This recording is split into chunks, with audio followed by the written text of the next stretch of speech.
Në bazë përvojës time, sepse kam qenë udhëheqës i Agjencisë Mjedisit për 15 vjetë dhe Instituti Hidrometeorologjik ka qenë brenda.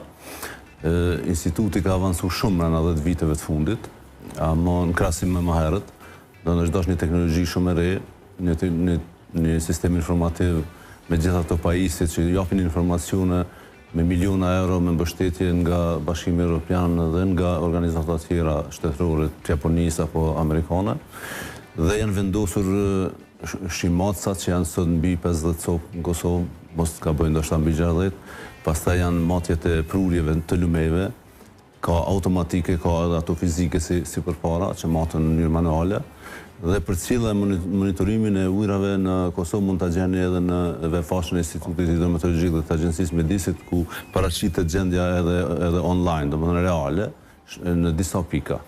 Bazuar në këto dhe gjitha dhonat që nga vitet e 60 ekzistojnë në Institutin Hidrometeorologjik dhe për fat mirë disa dhona janë kthy, disa kopje nga Serbia dhe disa dhonave që janë ripërpunu, ridizajnu dhe në bazë të modeleve të reja, sistemeve më të reja, meteorologjike dhe të alarmit hershëm ose të paralajmërimit hershëm, të thatësisë dhe të vërshimeve, është punu një hartë në bazën e së cilës të gjitha institucionet e Kosovës do të duhej të fillonin me një herë të punonin.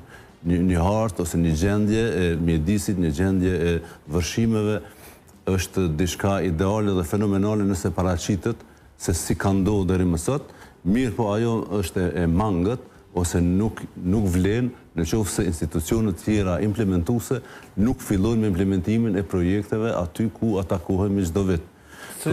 Faktikisht, ku është problemi kryesor, sa i përket implementimit të gjithë këtyre parashikimeve që bën edhe implementimi i asaj se çka lajmërohet edhe nga institucionet qendrore?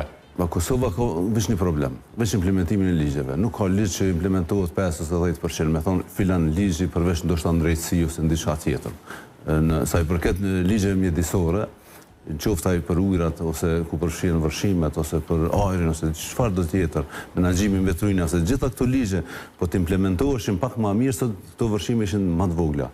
Pra, ka pas mundësi që këto vërshime të parandalohen, të menjanohen? Normal. Këtu unë mendoj që pika e parë është urbanizimi dhe planet zhvillimore, domethënë harta zonale e Kosovës dhe hartat zonale të cilat duhet përputhen me hartën zonale të Kosovës, të komunale, ato kur të hartohen ose planet urbanistike të mahershme me planet zhvillimore komunale, kur janë hartuar, kemi marrë pjesë bilim edhe me profesor Zeqën si ekspert në Klinë ose në disa komuna tjera, do të thotë janë para pa disa pjesë të natyrës, të bujqësisë ose agroekologjisë të ruhen, mu në ato zona se të kemi ndërtimin më të madh. Do të thotë është ky ligji, s'ka dhënë kërkush përgjegjësia mungon. Tek ne jep kërkush përgjegjësi edhe kur nuk e implementon një ligj. Mos implementimi i legjislacionit është një përgjegjësi penale. Edhe nuk njoh dikan që është penalizuar një kryetar komune, një ministër, ose një ekspert, ose një drejtor i një agjencie që ka me implementu, se të gjithmonë ka mungesa të mbështetjes institucionale, ka mungesa të inspektoratit, ka mungesa të punëtorëve gjitha këto. Shtrirja e popullatës, ndërtimet e shpejta, rufej, brenda 10-15 viteve në Kosovë, sidomos me ndërtimet larta, normal që është betonizu një pjesë e madhe e sipërfaqeve nëpër komuna, dhe kur bën shevin beton, nuk e thith toka.